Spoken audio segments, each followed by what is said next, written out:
Hello and welcome to OutsideXbox, your watching show of the week. I'm Andy, and Jane, what are you doing with those chocolate eggs? They just won't float, Andy, or hover, or anything. They're nothing like those cool weightless eggs I got at Easter.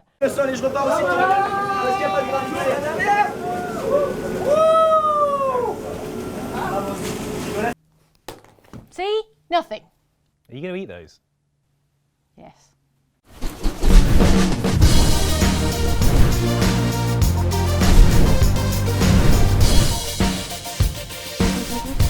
Oh, and gravity is the worst. Yeah, how was your zero gravity flight, by the way? It was amazing.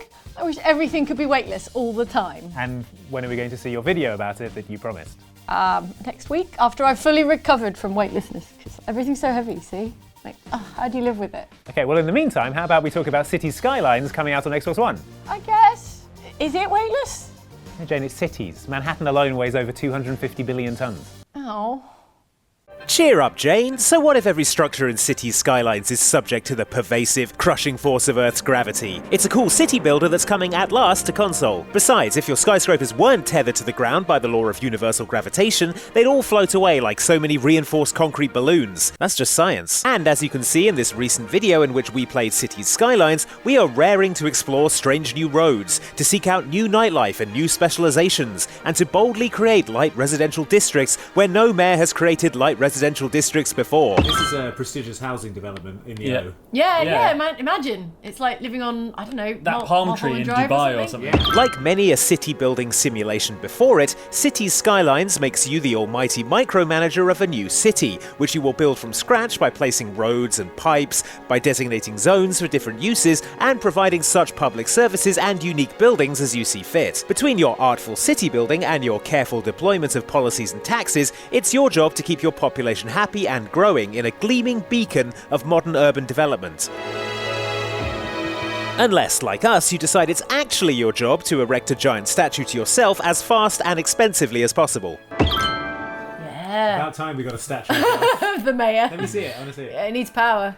Cities Skylines garnered plenty of PC fans back when it first launched in 2015, when players appreciated the game's balance of depth and accessibility, along with its charming toy town looks and attention to detail. That said, here in 2017, Cities Skylines players on consoles won't benefit from all the various expansion packs that have been rolled out since the PC launch. The console edition is bundled with the earliest expansion called After Dark, which added new leisure and tourism options, and a fancy day-night cycle in which to enjoy them. But it doesn't come with, for example, the Natural Disasters pack, which challenged you to keep your city from getting all wrecked up by the awesome power of tornadoes, forest fires, meteor strikes and the like. There's also so far no support on console for the myriad and diverse community-made mods that elevated the game over on the PC, which is a shame, if to be expected. At least we do get the most important cheat in any city simulating game, namely, the one that gives you all the money which we shamelessly activated for our idyllic seaside city of Oxboxford here. Yet despite having infinite cash and the best interests of our citizens at heart, we still struggled somehow to pipe clean water to everyone who wants it. Oh, The toilet sorry. is not working and water in the shower stinks. Oh, I'm sorry, everybody. Maybe I can fix this. We can only hope the innovative road shapes and fabulous colossal statue, based on a composite of our three likenesses, is adequate compensation. Look at it. Look upon my works. Doomed experiment or daring new vision for urban planning? That's for history to decide. Is Jane alright? She's complaining about gravity, like even more than usual. She's fine, she's just trying to get out of work. She's now complaining that her computer mouse is too heavy to lift. Andy, I can't move my shoes. She's fine. How are you anyway? Well, in preparation for building my perfect city in Cities Skylines, I've been studying other, less perfect settlements to learn from their mistakes. Oh really? Like what? Well, Andy, they're pretty obvious, really. Even though town planning is technically something people get paid large amounts of money to do properly, and was even an Olympic event in 1928, it's fairly straightforward. Don't place your mouse farm next to your cheese factory, that sort of thing. In spite of that, some game cities insist on getting it wrong. Consider these classic city planning mistakes that will not be repeated in idyllic, car-friendly Micropolis.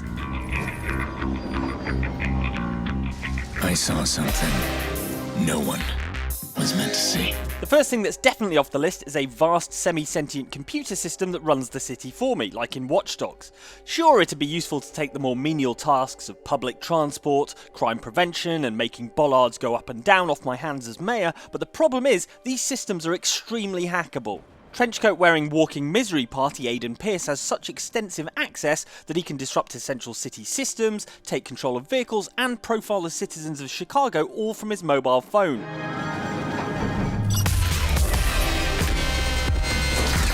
I bet he doesn't even get notifications saying he's run out of iCloud storage every 5 minutes either. Anyway, I'm no InfoSec expert, but if your multi-billion-dollar computer system can be hacked by a guy who is also riding a motorbike at the same time, you've made it too easy to hack.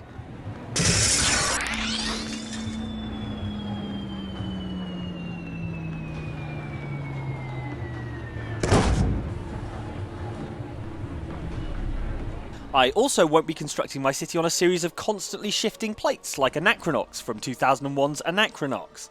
This dystopian cyberpunk world / giant Rubik's Cube was actually constructed by an ancient alien race of idiots. Miss one of the plates shifting when you need to get somewhere and you have to either wait for it to come back around or find a longer, more convoluted route. And in Anachronox's case, normally when you get there, it's a total dump anyway.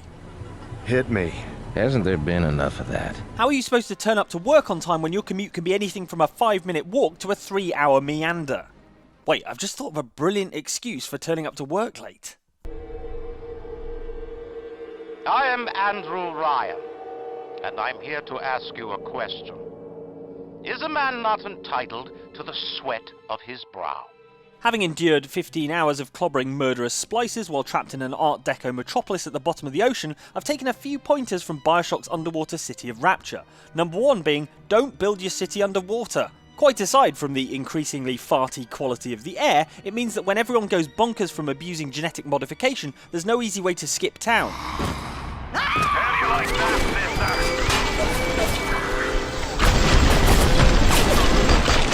It also means you'll end up caught in a power struggle between an objectivist despot and an angry naked bald man, probably. And if you think the damp problem in your apartment is bad...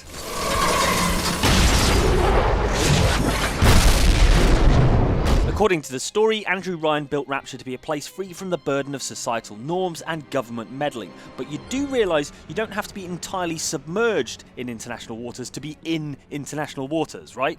Vidan and some of the members of Zoo's Hope are still alive. I thought you said they were all dead. I said they were probably all dead. Don't be fooled by the competitive real estate prices in Zoo's Hope from the original Mass Effect. The colonists are being mind-controlled by the ancient plant creature that lives beneath the city. So my tip for budding civic planners would be, don't build your city on top of an ancient plant creature that can control minds. Maybe write that one down in case you mysteriously forget. I can't see anything significant, but something is clearly causing her pain. The Thorian, as it's called, is at least 50,000 years old, lives deep underground, and releases clouds of spores into the air that allows it to control anyone who inhales them.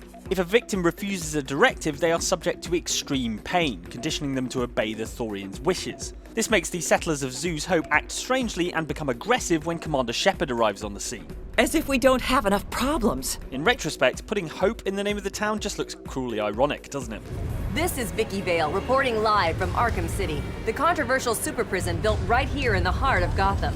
We are all for an effective justice system in our city, but we'd perhaps suggest stopping just short of turning a large chunk of your city into a supermax prison for the criminally insane. Arkham City from Batman Arkham City is exactly that, and perhaps predictably, the place is a total disaster. That's probably at least partly because they put obvious creepy supervillain Dr. Hugo Strange in charge of the whole operation. The cuffs can stay on. We don't want to make things too easy. What, was the good Benedict Cumberbatch Doctor Strange not available? Still, at least they made sure that the street called Crime Alley was inside the prison. That's +1 town planning point. Now it's time to hear from you in the comments and from James Elcor here in the studio. Shh, Jane will hear. Firstly, let's have a read of the comments on this video about the super weird first-person shooters from the 1990s that make even less sense now than they did back then. But this game's departure from accepted interpretations of scripture is not even the strangest thing about Super Noah's Ark 3D. Get this, the game actually started life as a licensed game adaptation of the horror movie Hellraiser. What? How can that be right? Commenter Patrick Phelan dreams of a better, weirder world. I really want to see a universe where Super Noah's Ark was actually a Hellraiser tie-in. You think when you die you go to heaven? You come to us. Fruit, fruit, fruit. Cenobite falls asleep in adorable puddle. Oh, who's the sadistic hell priest? You are! You are! In the game, players could battle rival companies through the use of a VR device known as the DSMI helmet, taking market share and growing their own stock price by firing cash at their competitors? Yeah, I'm not sure that's how business works. Commenter Sir Japser chimes in with this about educational first-person shooter Forbes Corporate Warrior. As a financial services management student, I can confirm that that is how business works. Huh. Well, you know what they say, you've got to shoot your enemies in the face with money to make money. Here, festive cheer and goodwill to all is set aside in favour of axe murdering a bunch of snowmen who can shoot lasers out of their eyes. Wow, that is a lot of blood inside that snowman.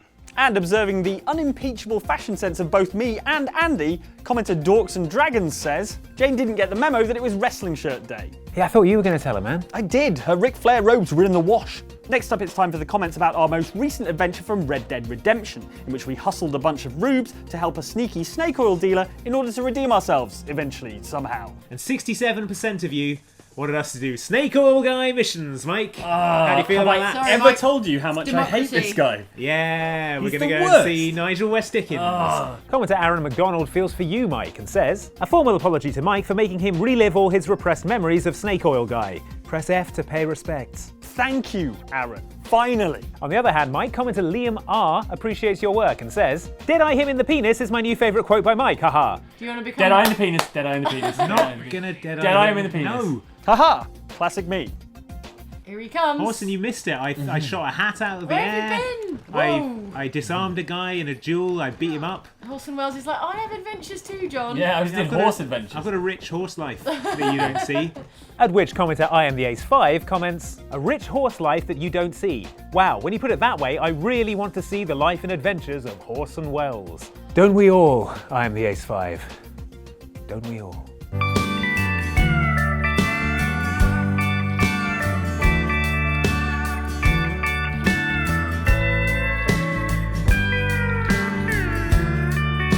Finally, it's time for the comments about this video in which Jane and I hunted inky space monster mimics in Prey. Probably that toilet. Oh. What is that? Take it. I don't have a wrench. Oh, wow. Flush. Toilet's backed up. Yeah. Well, that's the end of that. Yeah, no one go in there. Leave it a while. Commenter Luring Jr. likes the look of that science gun, Andy, and says, nice popcorn gun, Andy. Wait, here's my chance for a corny joke. Nope, nothing popped into my head yet. Popcorn gun? Where did you get that idea? Psychoscope. What? Oh, just the little mimic God, you little forgot about. scampery jerk. Yeah. Why am I suddenly hungry? Do you want one of these floor eggs I found? Yes. Not a Notes. mimic. That's amazing. Wait, get a really good shot so I can... I love that. But what if the post-it notes are mimics, Andy? After seeing that, commenter Carl Olmsted had this disturbing thought. What if entire space station is a mimic? Are you a mimic? That's ridiculous, Carl. Mimics eat faces, not chocolate. See? Yeah, I'd be much more concerned that, like commenter Christos Travaravdis says, what if the post-it notes are mimics? More paranoia. Come on, Christos, as if mimics could be post-it notes. All right, I'm going to go back to the studio. That's it from Show of the Week. Thanks for watching, friends. We'll be back next week with a whole new episode. That's right, we will. But why trust your fallible human brain to remember to come back here in 7 days when you could let a clever computer brain do it for you? But surely, Andy, such an advanced service would cost millions of dollars. That's not right, Jane, because if you press the subscribe button and also the notification button that has a bell on it, you can get it for the bargain price of for free. What a savings! What a savings indeed. Thanks for watching, friends. We'll see you next time. Okay, do you want to go get some lunch? I can't. Oh, is it gravity again? It's heavy, yeah. Okay. Will you bring me back a burrito? Yes. With guacamole. Yes. Thank you. Oh.